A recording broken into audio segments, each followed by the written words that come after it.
स्वागत है आप सभी का। देखिए दोस्तों, अगर आप आगामी आने वाले Delhi police head constable ministerial post, AWO TPO post, CISF SCM CISF constable tradesman या फिर आप लोग RRB NTPC ग्रुप डी इत्यादि ऐसे परीक्षा में भाग लेने वाले हो तो दोस्तों इस वीडियो के माध्यम से आप लोग रेगुलर बेसिस पर अपना GK GS करंट अफेयर का पोर्शंस कंप्लीट तैयार कर सकते हो। दोस्तों हर एक क्वेश्चन आपकी एग्जामिनेशन पॉइंट ऑफ व्यू से इंपॉर्टेंट रहता है और फुल डिटेल में बताया जाता है। तो दोस्तों वीडियो को पूरा एंड तक तो आप लोग देखा करिए। ये दोस्तों पहले क्वेश्चंस की तरफ चलते हैं। पहला क्वेश्चंस आपके सामने है, जरा देखिएगा। निम्न में से किसमें कार्बन की प्रतिशतता अधिक होती है? तो दोस्तों ए ऑप्शन ढलवा लोहा आपका राइट आंसर है। आपको मैं पहले बताता हूं लोहा आखिर में है क्या चीज। दोस्तों लोहा को अंग्रेजी भाषा में आयरन कहा जाता है और आवर्त सारणी के 8वें समूह का पहला तत्व है आयरन। आपको मैं बता दूं लोहा धरती के अंदर चौथा सबसे अधिक पाया जाने वाला तत्व है। लोहे का मतलब है आयरन। दोस्तों आयरन 3 प्रकार का होता है ढलवा लोहा, दूसरा प्रकार पिटवा लोहा, तीसरा प्रकार स्टील। दोस्तों आप सभी को मैं बता दूं कार्बन सबसे ज्यादा पाया जाता है तो ढलवा लोहा में पाया जाता है। पिटवा लोहा सबसे शुद्ध रूप है लोहे का और लोहा और कार्बन को मिलाकर एक प्रकार का जो कि धातु बनाया जाता है जिसे स्टील कहा जाता है। दोस्तों आप सभी का ए ऑप्शन बिल्कुल राइट आंसर है। चलिए अगले क्वेश्चंस की तरफ चलते हैं। क्वेश्चंस है सबसे कठोर तत्व है। दोस्तों सबसे कठोर तत्व आपका सी ऑप्शन हीरा है। आपको मैं बता दूं यह एक रासायनिक रूप से कार्बन का शुद्धतम रूप है हीरा। दोस्तों आगे की तरफ चलते हैं। अगला क्वेश्चन इंपॉर्टेंट है, ध्यान से देखते जाइएगा। वैसे पदार्थ जिनके रासायनिक गुण समान एवं भौतिक गुण भिन्न हो कहलाते हैं। जब एक ही तत्व कई रूपों में मिलता है तो दोस्तों आपका अपर रूप वही कहलाता है। बहुलक के बारे में आपको बता दें छोटे छोटे अणुभार वाले इकाइयों से मिलकर बने उच्च अणुभार वाले यौगिक को ही बहुलक कहा जाता है। उम्मीद करते हैं आपको क्लियर हो रहा होगा। सी ऑप्शन इसका राइट था। अगले क्वेश्चन की तरफ चलते हैं। अगला देखिएगा, पेंसिल बनाने में प्रयुक्त कार्बन है। दोस्तों पेंसिल बनाने में ग्रेफाइट का प्रयोग किया जाता है। आपको मालूम है ग्रेफाइट कार्बन का शुद्धतम अस्थायी रूप है जैसा कि आप लोग जानते हो। अगले क्वेश्चंस की तरफ मूव करते हैं। एक ही अणुसूत्र वाले विभिन्न यौगिकों को कहा जाता है आपका डी ऑप्शन समायवी कहा जाता है। दोस्तों समायवी क्या है आप लोग समझिएगा। मतलब इसका होता है जब कई प्रकार के यौगिकों का अणुसूत्र एक ही होता है दोस्तों तब उसे समायवी कहा जाता है।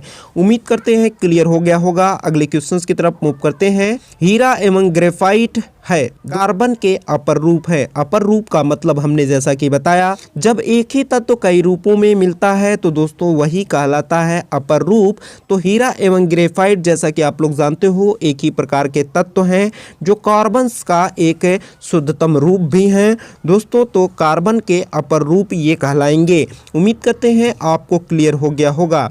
अगला देखिए, पॉलीथीन निम्न में से किसका बहुलक है? पॉलीथीन जैसा कि आप लोग जानते हो एथिलीन का बहुलक है। एथिलीन के द्वारा पॉलीथीन का निर्माण किया जाता है। अगर बात किया जाए तो एथिलीन का प्रयोग और कहाँ किया जाता है तो एथिलीन का प्रयोग फलों को पकाने में भी किया जाता है। अगले क्वेश्चंस की तरफ मूव करते हैं। प्राकृतिक रबर किसका बहुलक होता है? तो दोस्तों प्राकृतिक रबर आपका कौन सा ऑप्शन है? आइसोप्रीन का बहुलक है। बी ऑप्शन आइसोप्रीन का बहुलक होता है।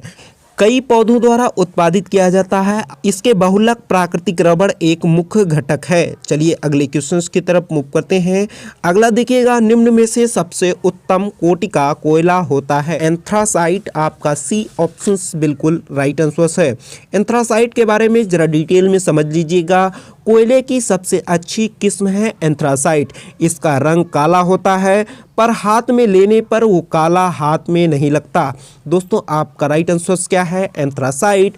अगले क्वेश्चंस की तरफ दोस्तों मूव करते हैं।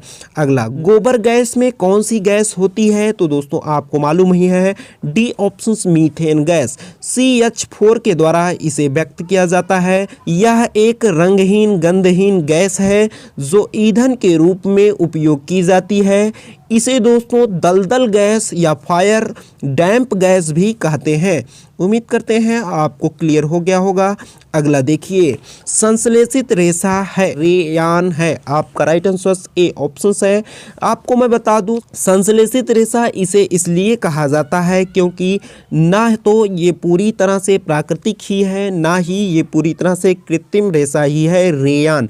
दोस्तों आपका राइट आंसर ए ऑप्शन है। अगला क्वेश्चन चलिए देखिए, अगला है किसी ईंधन के अपस्फोटरोधी गुण को दर्शाती है। ऑक्टेन संख्या आपका राइट आंसर है। आपको मैं बता दूं, मोटर ईंधन की क्षमता और प्रदर्शन दोनों को ही परिभाषित करता है ऑक्टेन संख्या। उम्मीद करते हैं आपको क्लियर हो रहा होगा। अगला देखिएगा, भाखड़ नागल परियोजना किस नदी पर बनाई गई है।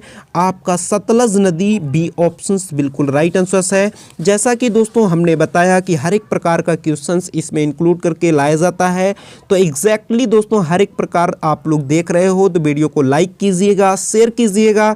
अगले क्वेश्चंस की तरफ चलिए मूव करते हैं। अगला आपके सामने है, जरा बताइएगा सभी लोग, हीराकुंड बांध किस नदी पर बनाया गया है। दोस्तों आप सभी का राइट आंसर आना चाहिए। आपको मैं बता दूं, सी ऑप्शंस बिल्कुल राइट आंसर है, महानदी पर। अगला इंपॉर्टेंट क्वेश्चन, सरदार सरोवर परियोजना किस नदी पर बनाई गई है। आपका राइट आंसर दोस्तों ए ऑप्शन, नर्मदा नदी पर। क्वेश्चन है, उत्तर भारत के मैदानी भागों में शीत ऋतु में किस कारण से वर्षा होती है। तो आपका राइट आंसर बिल्कुल इजी तरीके से आ गया होगा, सी ऑप्शन, पश्चिमी विक्षोभ से। दोस्तों आप लोग जानते हो, उत्तर भारत में मैदानी भागों में शीत ऋतु मतलब ठंडे की समय भी आपका वर्षा हो जाती है। आपका सी ऑप्शन, पश्चिमी विक्षोभ के कारण भारत में सबसे ज़्यादा गर्म स्थान है। दोस्तों आपको मालूम है, आपका राइट आंसर आ गया होगा सी ऑप्शन, जैसलमेर। आपका राइट आंसर है दोस्तों, भारत में सबसे ज़्यादा गर्म स्थान यहीं पर है, जैसलमेर। अगला देखिए क्वेश्चन, जरा ध्यान से देखिएगा, भारत में ग्रीष्म ऋतु में चलने वाली गर्म हवाओं को कहा जाता है।